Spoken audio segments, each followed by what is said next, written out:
I was working at a financial firm in New York City with a bunch of very smart people, and I had a brilliant boss I much admired.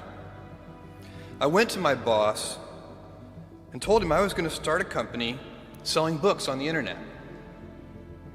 He took me on a long walk in Central Park, listened carefully to me, and finally said, "That sounds like a really good idea, but it would be an even better idea for someone who didn't already have a good job. You can have a job, or you can have a career, or you can have a calling. And if you can somehow figure out how to have a calling, you have hit the jackpot, because that's the big deal." I met Jeff Bezos 25 years ago, and he told me, "Dave, I want you to invest in my company." "What are you doing?" "I'm gonna start a bookstore in my garage." "Okay, and I'm gonna put it online. People buy online, and I'm gonna ship out of my garage. But if you invest in me, Dave, someday I'm gonna be the richest man in the world. I'll do over $100 billion. First of all, there is no such thing as $100 billion 25 years ago. Statistically, there's no such thing. Countries didn't have 100, our national debt wasn't $100 billion.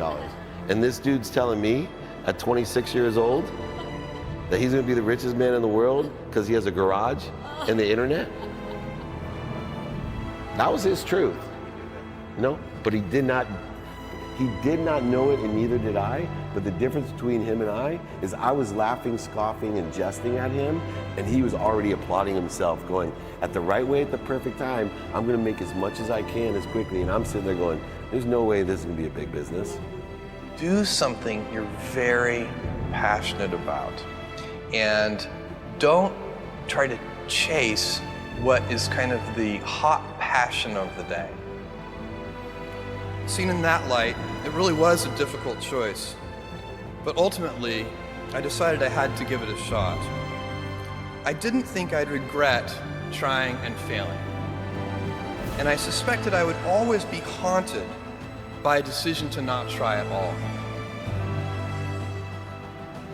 After much consideration, I took the less safe path to follow my passion, and I'm proud of that choice.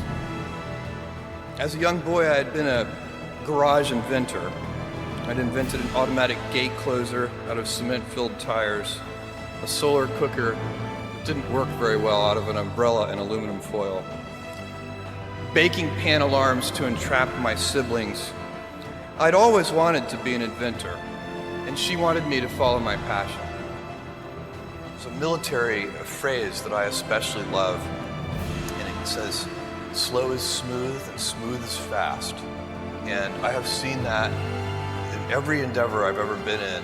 That's the kind of thing that really allows you to make progress. You know, you get certain gifts in life and you want to take advantage of those, but I guess my advice on adversity and success would be to be proud not of your gifts, but of your hard work and your choices. So, you may be, the kinds of gifts you get in life, you might be really good at math. It might be really easy for you. That's a kind of gift. But practicing that math and taking it to the next step, that could be very challenging and hard, and take a lot of sweat. That's a choice. You can't really be proud of your gifts because they were given to you. You can be grateful for them and thankful for them. But your choices, you choose to work hard. You choose to do hard things. Those are choices that you can be proud of. You can choose. We all get to choose our life stories, and it's the choices that define us, not our gifts. Everybody in this room has many gifts. I have many gifts.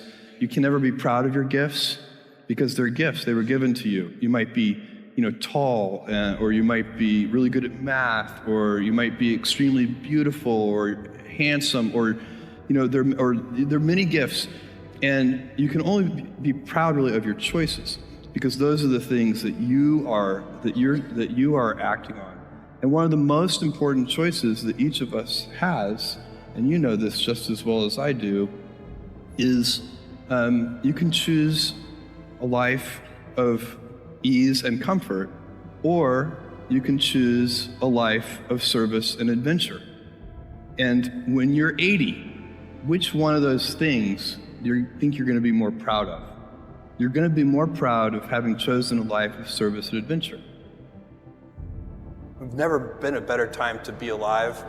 I mean, it's just incredible the amount of inspiration that the world generates for me, and I think for a lot of people. It's insane, the amount of change and invention and opportunity. Your life, the life you author from scratch on your own, begins. How will you use your gifts? What choices will you make? Will inertia be your guide, or will you follow your passions? Will you follow dogma, or will you be original? Will you choose a life of ease, or a life of service and adventure? Will you wilt under criticism, or will you follow your convictions? Will you bluff it out when you're wrong, or will you apologize? Will you guard your heart against rejection, or will you act when you fall in love? Will you play it safe, or will you be a little bit swashbuckling? When it's tough, will you give up, or will you be relentless? Will you be a cynic, or will you be a builder? Will you be clever at the expense of others, or will you be kind? Every time you figure out some way of providing tools and services that empower other people to deploy their creativity, you're really onto something. You know, you're very lucky if you have a career. A lot of people end up with a job. If you don't love your work, you're never going to be great at it. Jules Verne, Mark Twain, Galileo, Newton, all the curious from the ages would have wanted to be alive, most of all, right now. As a civilization, we will have so many gifts, just as you as individuals have so many individual gifts as you sit before me. How will you use these gifts? And will you take pride in your gifts or pride in your choices?